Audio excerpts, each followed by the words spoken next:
Good evening. Thanks for joining us. In a briefing tonight, we heard from the Two Rivers Police Department about the ongoing search efforts for 3-year-old Elijah Vue. He remains missing. He was last seen by a caregiver on Michigan Road about 8 o'clock yesterday morning. An Amber Alert was then issued Tuesday afternoon. Police say Elijah Vue is 3 feet tall, weighs 45 pounds, brown hair, brown eyes. He was last seen wearing gray pants, red and green dinosaur slippers, possibly might have a red and white blanket with him. He also has a birthmark on his left knee.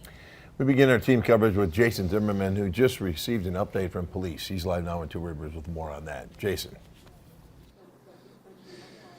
Bill, this was a very quick news conference at Two Rivers City Hall lasting roughly about 7 minutes. While police did not answer any questions, they did confirm that the search for Elijah is active and ongoing. Well, police spent much of the day at this apartment complex on Michigan Road retrieving potential evidence in the area 3-year-old Elijah Vue was last seen. They also went on camera for the first time Wednesday night, assuring the public they haven't given up hope.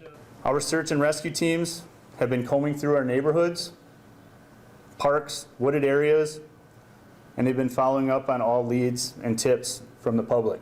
The city's police chief would not comment on specific details concerning the search effort. He did thank the hundreds of volunteers who've come forward to help, including many from outside the community. I want to take a moment to express our deepest gratitude to everyone who has volunteered their time, resources, and support to assist in the search for Elijah. Your unwavering commitment to the well-being of Elijah and our community is inspiring. Also Wednesday, we heard from Elijah's uncle, Orson Vue, who told us the family is doing everything possible to pull together. We're extremely worried. We're all emotional at the moment, and we don't want to think about the bad stuff that may possibly have happened to him. And we're hopeful. For now, police say the search effort will continue. As we continue our efforts, I want to emphasize the importance of remaining vigilant and proactive.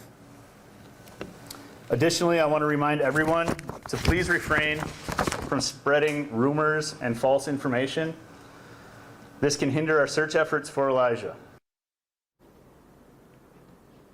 And people are starting to hand out flyers as well. This is one that I received from a volunteer tonight with Elijah's picture on it, his information, and numbers to contact police if you do have any information you would like to pass along. Reporting live in Two Rivers, Jason Zimmerman, Action 2 News.